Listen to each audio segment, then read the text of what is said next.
Well, hello again. Now Buxton is back as well, and we are going to have this as a beginner series 003. As you're aware that the one that has just dropped is to be continued, and I promise that as we are going on, we are going to have these sessions building on each and every other of every other presentation. Now, as we go on, this is just a list of more of the items that I'm offering. As you can see there, we have bills of quantities, schedule of labor, schedule of materials, program of works, construction supervision, valuation, tutoring. So this is part of the tutoring, and that was just a starting shot, and let's get to work.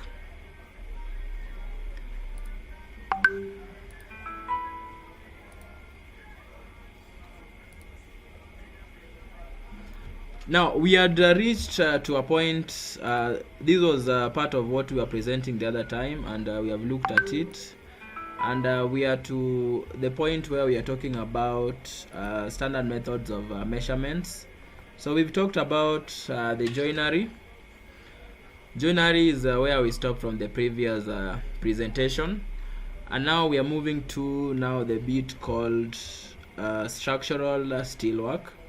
Yeah, we are just looking into these various parts, and then we are relating them to how they are adopted in preparation of bills of quantities, so that we have all these items blended together, and they are making sense, because you have to now have a reason for looking into one item, and also having a reason of looking into the other one.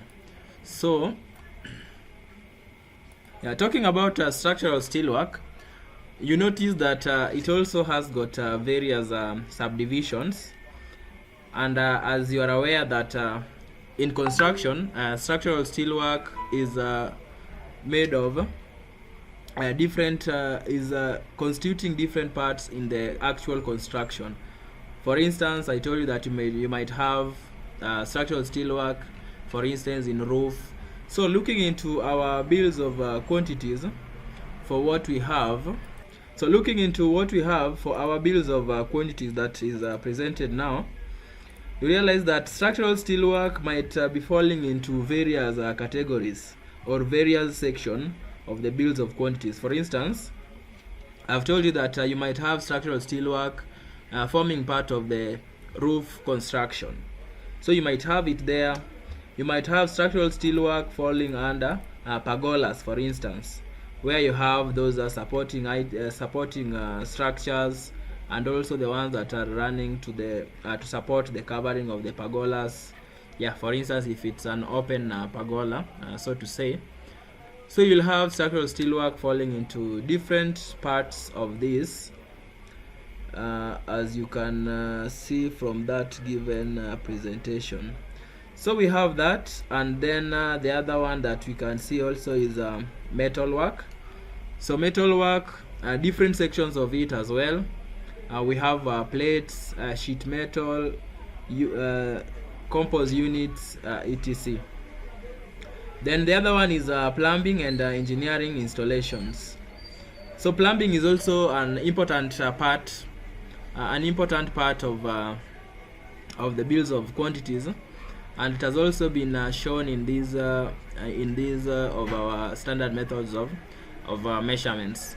So what we have, we have different parts of it. Then you'll notice that there is a builder's work as part of the plumbing. So in this case, you notice that normally whenever you're doing items of plumbing installations, such as the sanitary items, also you have pipe work and so on, there is always builder's work associated with it. So how do you handle that builder's work, which is falling under plumbing and plumbing installations? So from the standard methods of measurements, you will be shown, or it also bring to your attention how you handle such, how you measure such items in that given manner. Then we have mechanical engineering installations. Now of course there is a difference between plumbing installations and mechanical installation. So the mechanical installations majorly involve items to do with the ventilations, for instance. Then you can have air conditioning. So such major items to do with the ventilations, to do with the air conditioning of the houses, and so on, and also the connections. That is now where we have mechanical installations. Then we have electrical installations as well.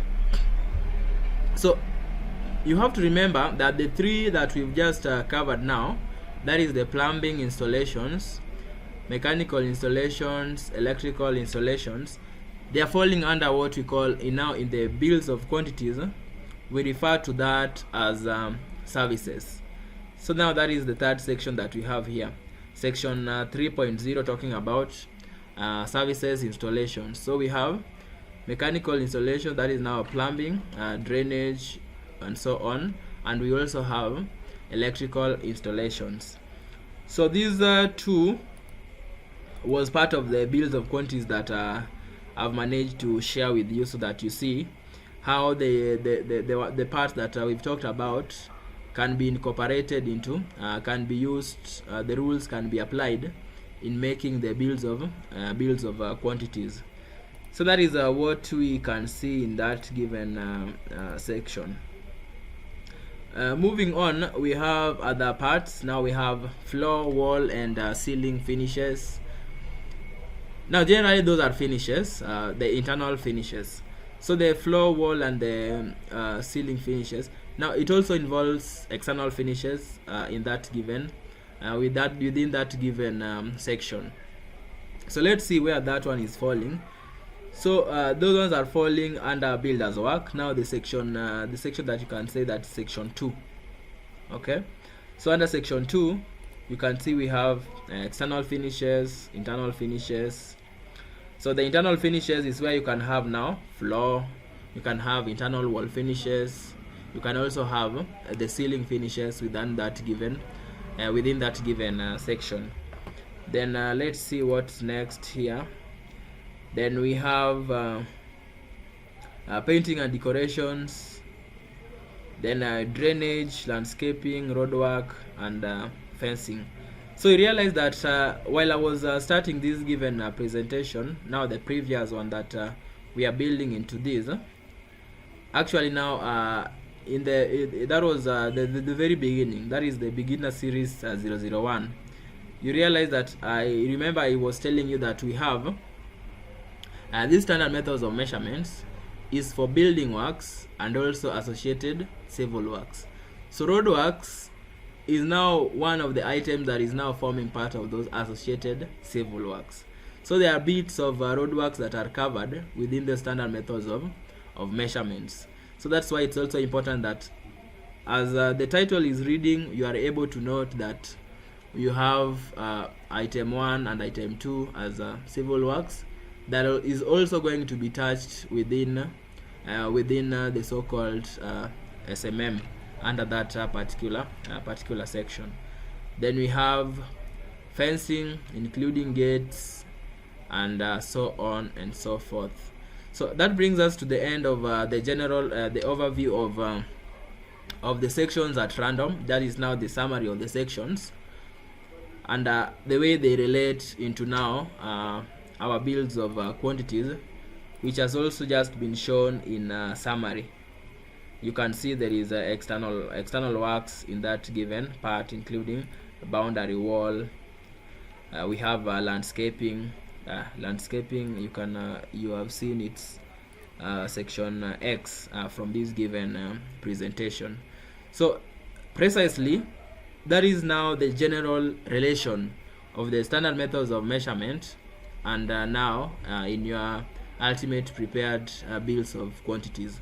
So you have to relate the two documents, and then you now add to the knowledge that you have for interpretation of your drawings, so that you make a proper document. And with that in that given summary, then you are realizing that this document is crucial for you. It's important and you need to really internalize the sections into details, because what we are going into next is now looking into those specific parts of these standard methods of measurements that are applied on now specific bits of elements or works in the bills of quantities. So realize that it's procedurally growing, it's moving on one in terms of the importance, and it's also growing into detailing of these items that we are looking into. So you have to really build on that procedurally, slowly by slowly, until we are now properly into how those items are working and how those items are applicable in our preparation for the ultimate document that it's called now bills of quantities. So we keep following, then we see what we have to cover next. So the next part that we are covering here is majorly going to be now just a summary of specific sections that are considered, let me say, I'll say for now, sections that I'll consider a general summary and general rule of how to move forward into our discussions.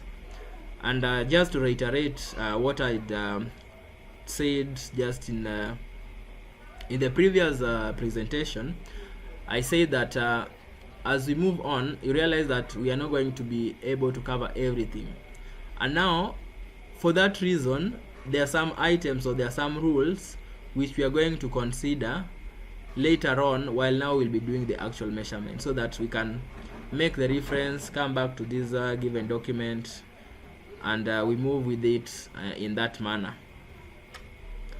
So from section 1 we talked about the general rules. Now what just guiding the preparation of the whole of the document. Okay, yes. So general rules, they are general as the name suggests, and they are not that much details, but then the most important one that you have to take note of is that when you're preparing the bills of quantities, you need to prepare what we call now measurement of net. And what that means is that, for instance, if you have knowledge, maybe you don't have knowledge in if you do have knowledge in the bills of quantities, then you realize that whatever the plan that has been provided, for instance the engineer's drawing or the architect's working drawings, then you realize that what has been measured in that given time is just what has been presented in the plan. But in the actual working, for instance by the contractor, you realize that, for instance, if you have 600 millimeters wide of strip footing, when doing your excavations you are going to need a working space so that you can do your work within that given within the footing. Okay, for instance, when you're making a larger base, you will need to have a working space so that you make your formwork and you have that given item. But then for the QS or the surveyor who is doing his estimation, is not going to allow for you that given space. So the working space is not part of the item that the way it has been measured according to this rule. Okay, so that is now the general rule, and under the what we call now under the measurements as it's been shown in that given section. Well, another basic concept that is also going to be guiding us as we'll be moving on is in terms of the unit to use. Okay, so the unit is always considered to be in millimeters. Okay, but then according to now the presentation, you can always, for the bills of quantities, when it's in linear meters, then you will notice that it's the rule is going to tell you that you use meters. Okay, then the sequence, it's always the sequence is in terms of length, width, and height. You remember when I was giving you one of the recap series that you just go back and confirm, is that in the dimension column, of course there is column 1, column 2, column 3, and column 4. Okay, in the dimension column, okay, leave alone the third is the squaring. Okay, the timesing is the first, timesing coming first, dimension column coming second, squaring column coming third, and we have the waste column coming at number 4. Okay, so at the dimension column, then you have that order. Okay, the order of entering your dimensions in the dimension sheet. So the order of doing that is length, width, and height. Okay, height can also be referred to as the depth, depending on the circumstance, depending on what you are referring to. So that is the order you should be using. And normally there is no, the reference is length is the longer part. So for instance, when you have a 20 by 10 plan, okay, and you want to represent that in the dimension column, then the longer part becomes your length automatically. Okay, and then the shorter one becomes your width, and of course the third dimension, whether it's now the, okay, a typical better example is reference to column pad. Okay, so when it's reading 1200 millimeters by 1200 by, let me say 1100 or 1000, then now the 1200 becomes your length automatically without being told. Then now the 1000 dimension becomes your width, and then now the depth becomes, for instance, say 400 now becomes your depth. So that's normally the order that is applicable. Yes, of course we'll talk about, we'll just move on. I told you that we'll just be going through the main summaries of the items that we are referring to for our rules of measurement. So we move on, that is now on general rules, and from that, the other ones we are not going to look into items one by one. Now the next section that we are talking about now is the preliminaries. That is now section B, which you understand from the previous presentation of the bills of quantities, was also part of the cost items that has got cost implication attached to it. Now concerning these preliminaries, just a brief definition of these.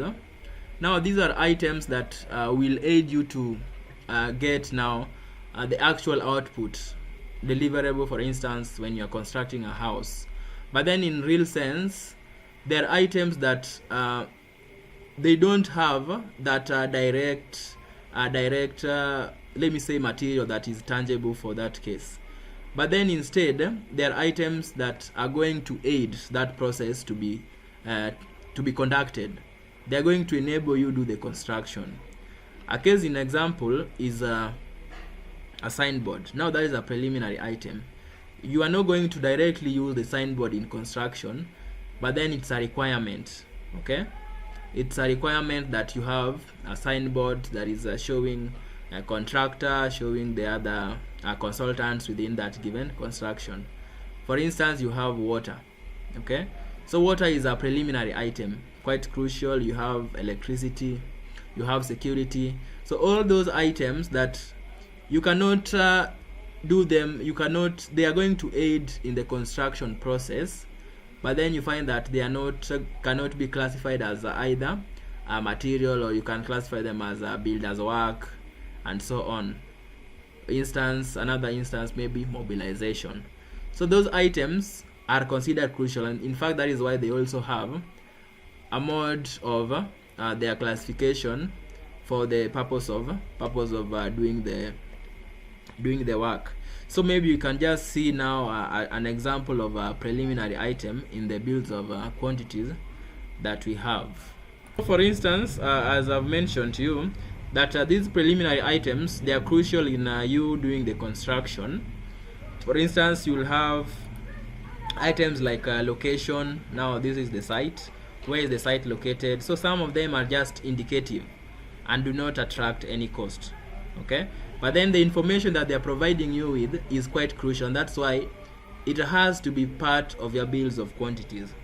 So these are items, some of them when you overlook, you find yourself in a mess. And that is why you need to refer to the standard methods. You need to know cost items as that are related to the preliminaries, which need to be part of your bills of quantities when you're doing your estimation. Items like access to site. It might be indicative, and is as well it might be having to attract charges or costs that need to be itemized, and let me say put some cost amount to it, because when there is no access to site, for instance, you need to create the access. So these items, they are provided from now the main rule that we have, which is the standard methods of measurement. They provide to you items which are now the preliminary items. So you are given that freedom to make sure that you are able to attach every item that is deemed fit for a particular project. Of course, they are varying from one project to the other. So that's why you will even notice that it will require now a deeper experience to now give prices to such items. You need to know period of construction, period of completion of the construction, the drawings. So such, you might have a cost. For instance, now you need to print the drawings, and at times it might not have when they are provided by, for instance, when the drawings will be provided by the client, and so on. Form of contract, you see. So these are just indicative items within the preliminaries. Okay, so that is noted. We move to the next item that we have to look at. Yes, so then this normally divided can be general preliminaries and particular preliminaries. General can be deemed to be applying on every other project, but particular preliminaries, now where we have location, what's the location of that given site. So such items that are unique for a particular project will be considered under particular preliminaries. So basically that is what it means for the preliminaries. And they have you can even see that given section B5. You have that given items that are provided. So these ones can appear for any other project. They are not particular. Okay, they are not specific or unique for a particular project.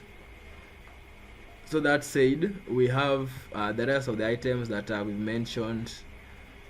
They need to be taken into consideration while doing the estimation for a given project. So those are the items that you need to take care of for every item that for every work that you are doing, so that you consider it to be important, or to meet the objective, so that you have, when you assume any of them, then you might find yourself lacking the items that might have raised the cost, given you the actual cost of the project, when they could have been taken into consideration. So they are quite crucial, and they have to be considered, and that's why they are provided in this set of rules of measurement that I'm presenting to you now. Then also part of it, lastly, which I'll present it last now for the preliminaries, is the contingencies. So the contingencies simply stand for items that provisional for cost for items that could not items that you can say now, items that you didn't figure out, or you couldn't figure out that they could be part of the cost, items that you might have forgotten while doing your preparing your bills of quantities at a particular time. So that is what constitutes the preliminaries, and all those items, they are those that you will have to quote, you will have to give the prices for, and in which way you will do that, stamp charges, okay, that was that given amount, and then all that is now taken, that is now the one that is now carried to the summary that we were looking at a moment ago. We're looking at the summary of the cost, executive summary of these given bills of quantities for that given project. So you can see that, just to take you back a bit, you can see that these items, they are related, and when you're making these bills of quantities, it's not coming from the blues, okay, it's coming from somewhere. So there's a set of rules that gives you item that you can work on in preparation of the bills of quantities. So you build from somewhere. That is something that you need to remember. You are building from a given reference, and that reference, as I've emphasized, is now the standard methods of measurements. Okay. Moving on to the next, we are talking about demolitions and alterations, which mostly you will incur them in works to do with refurbishment and improvement of various structures. Now for these, generally when you are just talking about demolitions and alterations, they are done as items. Generally, that is now what you'll be seeing in terms from the part of in the bit of unit, you'll be seeing items, okay, because that is now what is here. So this rule, when you've taken it into consideration, then you have the part of the unit is reading as an item, but then you give a full description of the works to be done. Okay, I'm just going to show you a bit an example of how that is represented in bills of quantities. So you do your full description of the item, including all the works, and also cutting away of whatever is the debris, arising debris, whether you salvage it, take it to the store it for the client, or you store it for possible reuse and so on. But then you also need to you can also give into bracket what we call now the approximate area that you've measured, and this generally is for the purposes of pricing. Okay, so you will do your description and then you put into bracket approximate area, for instance 100 square meters. Then the purpose of that, I've just stated, is to make sure that whoever is going to price that item, now when we are doing now that preparing that given item, then you need to have a basis of inputting that cost, because when you just have it blank as it is as an item, it's not easy to attach a cost to it. Okay, so you will have the description into bracket. You also have your approximate area input in that point, and then you now have the unit as an item. Okay, and the same applies for now for the alterations. Now means you are now having maybe different items, for instance new doors. So all those other ones now will be measured according to the rules that we'll be seeing later on of those particular items. Okay, so you need to take into consideration, take note of those two different items, because we've talked about demolitions and alterations. So for the bit of demolitions, you measure them as an item, but then you do your description the way I've just mentioned, taking in note of into bracket maybe approximate quantities. But then now alterations, now you have to put them together. Now for instance under various titles, if you're talking about new doors, new windows, okay, then those ones you now do them according to the various rules. For instance, you'll find doors, you have rules for measuring the doors. So once you've done your demolitions, now the rest of the items you do them under specific headings that I'm just going to show you. Let me just actually just present now a typical one. Looking into this example, you notice that we have, for instance, we are talking about Let me just take you down a bit to this is item C, and you are able to notice that for instance, in this case, this part of the demolition work, we are talking about hacking up of existing floor screed. Yeah, you can talk about hack up existing floor screed, including skirtings, load, cut away the arising debris, approximate area of 601 square meters. So in this case, you notice that according to the rule, we've taken into consideration the full description, and then the unit here is item. Okay, so you follow that rule that has been provided in to help us in doing our bills of quantities. So that is just an example of one of the items that is done in accordance with the rules of standard methods of measurement. So you'd wonder why instead of doing it in square meters, it has been done as an item. The reason is the rule states that demolitions are given as items. Okay, so in this case, you notice that we follow these rules to help us make a proper bills of quantities the way they have been provided. So in that case, it's easier for us that when you've used one reference, of course you're expected to use one reference when you are from a given particular region. So this reference is telling us we do it in as an item, give a full description, but then now for this video to make sense for you even further, I've shown it to you with an example, a typical one that has been done, so that you are able to put it into perspective, and then you even understand it even better. So this is also another one. This is a demolition for existing roof covering. So you do your description fully the way that the work is supposed to be done. Okay, and then the unit is this, and then you price it for the amount that based on your assessment, the amount that you deem is supposed to be the actual cost of doing that work.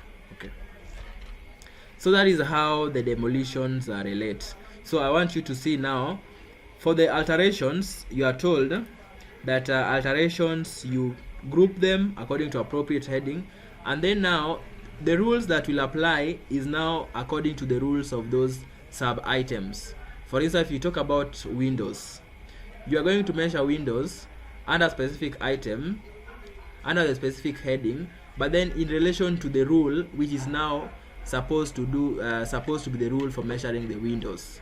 Okay, so if it's a number, if it's glazing, it's square meters for that given improved for that particular window under alterations, then you follow that given rule. Looking into this item, this is falling under walling. Okay, also part of the alterations, but then it has to follow the rule that has been given for measuring walling, that is square meters. We'll come to see that later on. So for this case, then you have to follow the rule. Particular heading means you've titled it as walling, and then the rule for walling tells you that you measure it in square meters. Yeah, you'll come to notice that when we are moving on into the subsequent sessions. So under alterations, do the items under subheadings, and then you have to consider now the rules that govern or the rules that are supposed to be followed for those particular items without mixing them with the demolitions. Yeah, so as you've seen, I mentioned that these particular presentations, they will be based on a summary, so that you have a difference between that specific or a particular reading that is directly related to or directly forwarded to geared towards doing the reading on your own, the theoretical bit of it, but then now the more importance of it is now able to relate with you, to relate for you now the specific rules in summary based on the experience that I've garnered, and also the application on specific item of specific how it has been applied in preparation of the bills of quantities, so that it becomes clearer, and it puts it into perspective as you are going to make your given your bills of quantities. So in that manner, I believe it's now easier for you to relate, easier for you to apply, and easier for you to know the specific bit of that given rule which you need to use at a particular time when you're doing your bills of quantities. So that brings us to the end of that section of section C, under demolitions and alterations. So we move to section D, that is talking about excavation and earthwork. I mentioned to you, I believe in the previous session, that earthworks and excavation form a very crucial role of doing the work, and this one falls under substructures. So I also just want you to see, for instance, this item 1, this is now site preparation. So this site preparation, you'll notice that it's given in square meters. Okay, so square meters, as you've noticed that I'm presenting to you now one-on-one in terms of the standard methods of measurement, and also an example of how that has been adopted in preparation of the bills of quantities. So let's get to an example and see how this site preparation has been done. So preparation can be in terms of clearance of site, in terms of also you remove the nests and all those that are unwanted when you want to start your construction. Okay, yeah, so let me just get you to site preparation. So site preparation, now this is now the subheading. Okay, I've told you that it's falling under substructures when you're now having your bills of quantities. So under substructures, this is now section 2, builders work. We have substructures. So site preparation is falling here.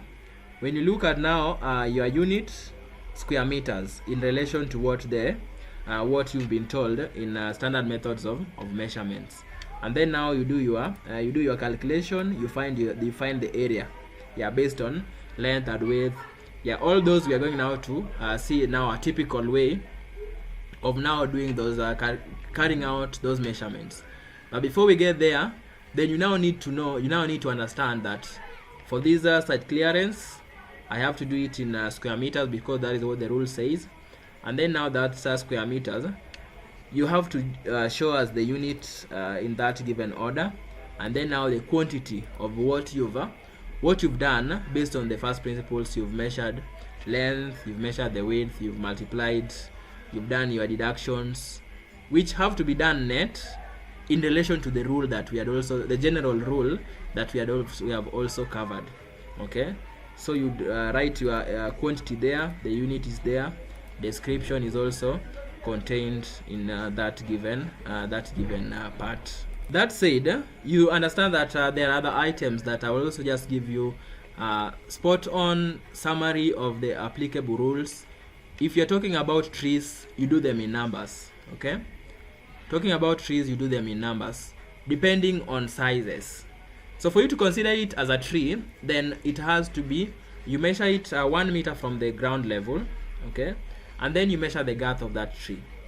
So when you measure the girth of that tree, when it's beyond 600 millimeters in girth, okay, that is now when you will consider it as a tree. And anything below the 600, you can see that particular rule is here. So anything below the 600, you'll now just consider it under site clearance. Anything above it, now in stages of 300 millimeters, now those are the ones that you consider as trees, and then you measure them in numbers. That is straight on, saves you a lot of time without having to go into much details of where do you find this rule. So that is why it's under the site preparation, talking about trees. Then next, quite quickly, we are talking about excavations. For excavations, generally in cubic meters. Okay, so let's also see how that has been applied in our bills of quantity. Looking at item 4, the item 04, also still under site preparations and earthworks, you notice that we have now excavation. Excavate for strip foundation footings, commencing from reduced level not exceeding 1.5 meters, 1.5 meters deep. And then you now have your cubic meters put in that given quantity, under quantity, okay? So the unit is a cubic meter. So from here, I'm certain that you want to wonder anymore why they used cubic meters and not linear meters. Of course, these are abbreviations. Square meters, you abbreviate it as SM. Cubic meter, you abbreviate it as as a cm.